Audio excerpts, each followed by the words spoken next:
Bismillahirrahmanirrahim. Assalamualaikum dan salam sejahtera. Nama saya Muhammad Arish bin Azhari. Pada bahagian ini saya akan membentangkan berkenaan latar belakang syarikat dan juga rakan kongsi perniagaan. Memula dengan nama syarikat. Nama syarikat perniagaan ialah Maju Empire. Tujuan pemilihan Maju Empire ini adalah untuk memastikan rakan kongsi kami sentiasa bekerja keras untuk memenuhi kehendak pelanggan dan sentiasa untuk berusaha untuk memajukan usaha perniagaan kami. Manakala bagi produk penjualan perniagaan kami ialah kami memilih untuk menjual makanan. Hal ini kerana makanan merupakan perkara asas bagi setiap manusia. Tujuan perniagaan kami ialah untuk memenuhi keperluan asas manusia iaitu makanan. Jadi kami mengambil keputusan untuk menjual produk makanan. Bagi rakan kongsi kami pula, rakan kongsi perniagaan ini mempunyai seramai 10 orang.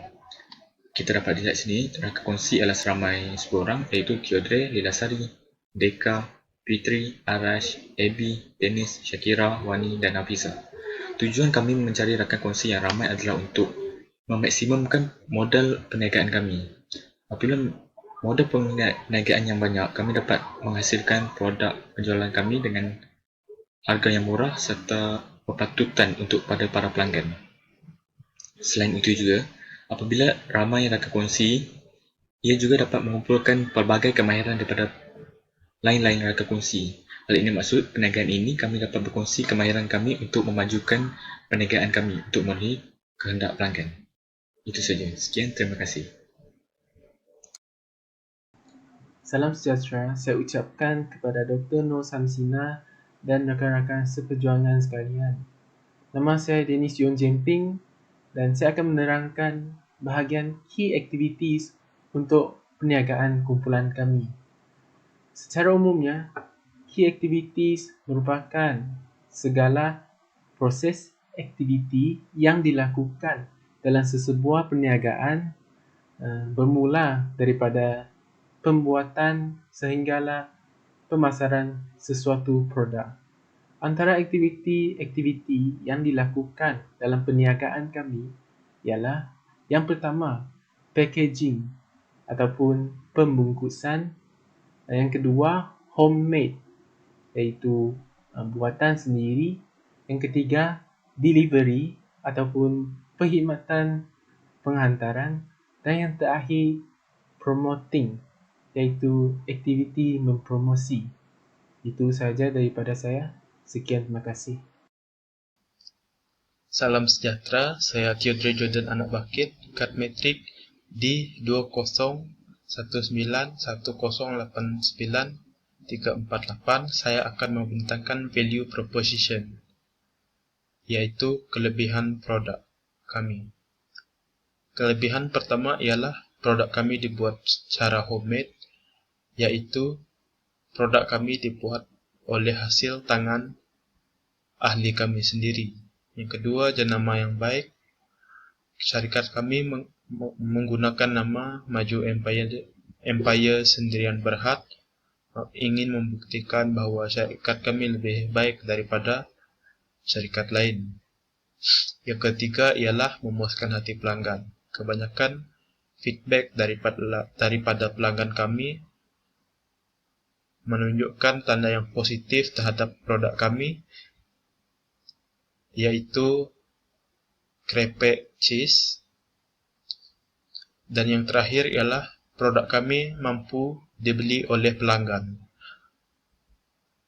Berdasarkan feedback daripada pelanggan, harga produk kami jauh lebih murah daripada harga krepek pesaing yang lain. Salam sejahtera, saya Nuri Lasari.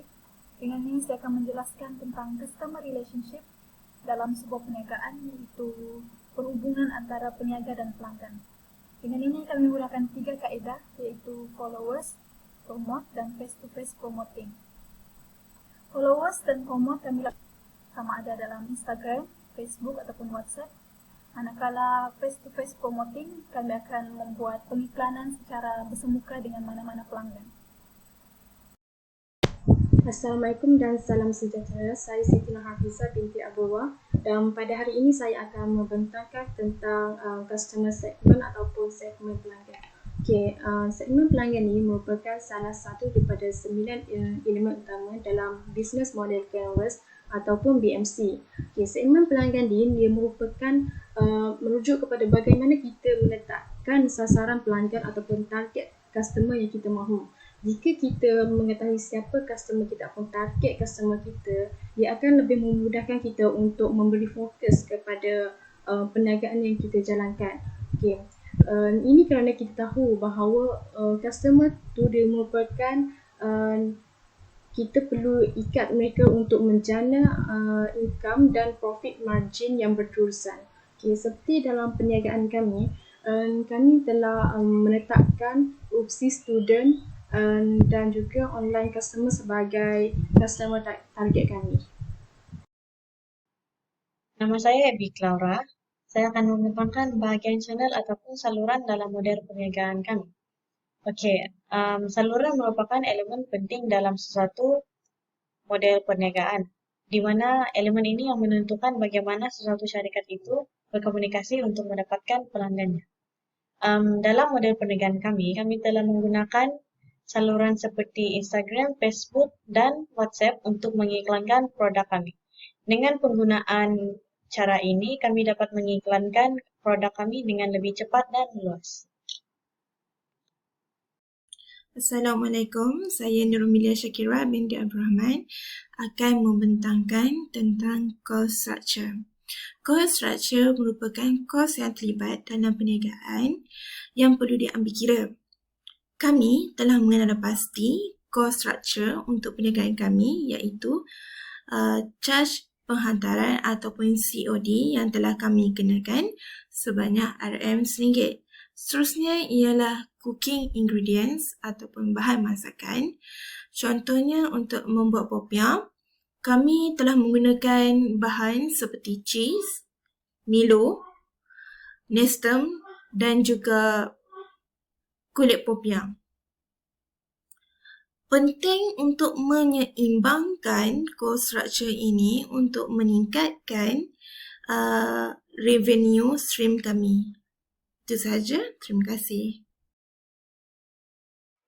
Assalamualaikum warahmatullahi wabarakatuh. Saya Nur Syazwani binti Muhammad Rasli akan menerangkan bahagian saya iaitu mengenai aliran pendapatan. Yang pertama adalah melalui penjualan secara online. Seperti kita tahu, penjualan secara online maupun dalam talian ini telah menjadi pilihan utama para peniaga dalam memasarkan barangan maupun dalam mempromosikan barangan. Kami juga memilih untuk menjalankan perniagaan secara dalam talian ini kerana ianya lebih mudah untuk dikendalikan dan kebanyakan para pengguna pada masa kini lebih banyak menggunakan media sosial. Media sosial saya maksudkan adalah seperti WhatsApp, Facebook, Instagram dan sebagainya. Selain daripada itu, kami juga menjalankan perniagaan secara langsung iaitu penjualan secara bersemuka dengan para pengguna. Kaedah ini juga merupakan antara salah satu kaedah yang berkesan dalam perniagaan kerana ianya membantu kami untuk bersemuka ataupun untuk berkomunikasi dengan lebih dekat dengan para pengguna. Seterusnya adalah melalui penjualan secara tunai. Kaedah penjualan secara tunai ini lebih mudah dilaksanakan kerana ianya tidak memerlukan alat transaksi yang khusus dan ianya hanya perlu melalui alat pembayaran berupa wang tunai. Di samping itu, melalui jualan secara tidak langsung ianya dapat memberi keuntungan jualan tersebut kepada para peniaga. Akhir sekali adalah melalui promosi. Secara amnya, promosi adalah penyampaian maklumat mengenai sesuatu keluaran kepada orang ramai. Kami juga menjalankan promosi ini adalah untuk memperkenalkan keluaran kami kepada khalayak ramai. Maklumat yang disampaikan semasa promosi dijalankan termasuklah ciri, harga dan kelebihan barangan tersebut untuk menarik perhatian orang ramai. Itu sahaja daripada saya. Sekian, terima kasih. Bahagian seterusnya adalah key resources di mana bahagian ini merangkumi aset-aset yang kami perlukan dan penting untuk memulakan suatu model perniagaan. Seperti yang tertera di sini, key resources kami terdiri daripada peralatan memasak yang kami miliki sendiri, pengangkutan, dan modal. Untuk pengangkutan ini memudahkan kami membuat penghantaran kepada pelanggan, dan untuk peralatan memasak pula dengan mempunyai peralatan memasak seperti ini, kami tidak perlu mengupah orang lain untuk membuat produk kami. Dan yang terakhir yaitu modal, kami telah menggunakan RM100 untuk memulakan perniagaan kami.